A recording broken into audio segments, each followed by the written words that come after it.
बिस्मिल्लाहिर्रहमानिर्रहीम। अस्सलाम वालेकुम। देसी तड़का विद मीनू के साथ आपकी खिदमत में एक मरतबा फिर से हाजिर हुई हूँ एक और मज़ेदार सी रेसिपी के साथ लेकर। रेसिपी तो इसको नहीं कहूँगी क्योंकि ये गर्मियों की ख़ास सौगात है जो बहुत थोड़े अरसे के लिए ही आती है और हर घर में बहुत शौक से बनाई जाती है। जी हाँ, मैं बात कर रही हूँ कैरी की चटनी की।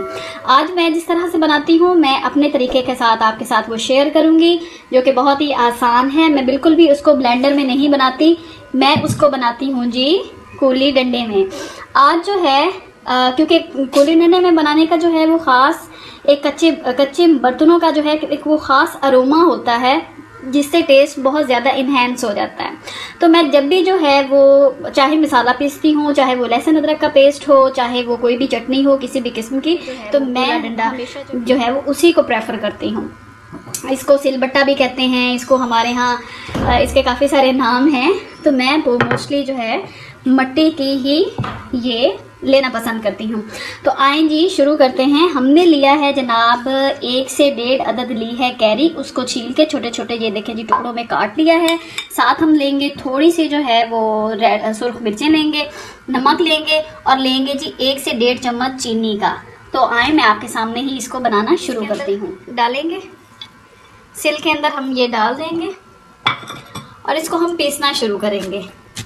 बारीक बारीक पीस लेंगे। ये मैं आपके सामने इसको पीस के दिखा देती हूँ।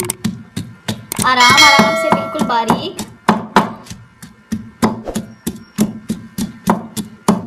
ध्यान रहे ये उड़ने ना पाए क्योंकि इसके जो छोटे छोटे पीसेस होते हैं वो ज़रूर उड़ जाते हैं।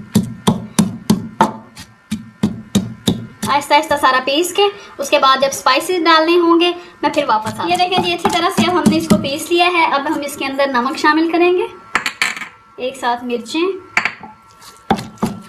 तरह से इसको मिक्स करेंगे और उसके बाद इसमें शामिल करेंगे चीनी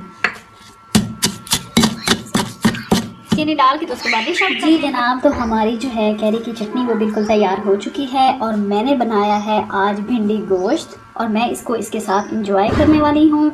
आप भी अपने घर में जो है वो ज़रूर बनाइए कैरी की मज़ेदार सी चटनी। बहुत ही आसान सी रेसिपी है और बहुत ही मज़े की बनती है।